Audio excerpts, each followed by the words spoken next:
சக்திகளுக்கும் வணக்கம். நாங்கள் இந்தியாவில் சென்றிருந்த பொழுது எங்களுக்கு பாத யாத்திரை சென்றிருந்த பொழுது நாட்டுக்கு நீ சென்று வா, உனக்கு நல்ல எதிர்காலம், நான் உனக்கு துணிவாக இருக்கிறேன் என்று அம்மா கூறினேன். அதே போன்றுதான் இங்கு வந்ததும் அம்மாவுடைய வழிபாடு நல்ல ஒன்றாக நடந்து மந்திரங்களை அமைத்து நாங்கள் நல்லபடியாக பூஜை செய்து வருகின்றோம். சக்தி மன்றத்தில் மாலை வழங்கபடியே இருக்கின்றது. பூஜை ஆரம்பித்த பொழுது மாலை சாத்தியது, பூஜை முடிவதற்குள் மாலை வழங்க கொண்டிருக்கிறது. அது ஒரு பெரிய அற்புதம். உங்கள் மன்றத்தில் ஒரு தம்பதியினரின் மகன் மோட்டார் சைக்கிளில் சென்று ஒரு விபத்தில் உள்ளாகி, அந்த விபத்து பெரிய விபத்து.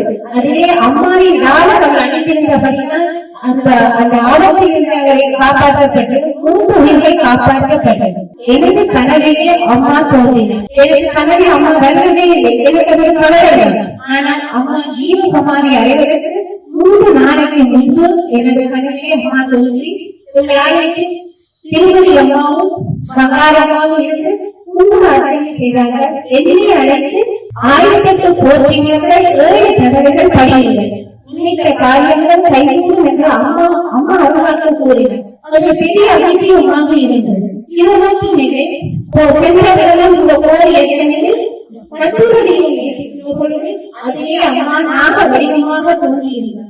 அது நாங்களே பார்க்கவில்லை, ஒரு மன்றத்தை சேர்ந்தவர்கள் பார்த்துதான் எங்களுக்கு அனுப்பியிருந்தார். அது ஒரு பெரிய அற்புதமாக இருந்தது. எத்தனையோ அற்புதங்கள் அம்மாவின் அற்புதங்களை சொல்லிக் கொண்டே போகிறார்.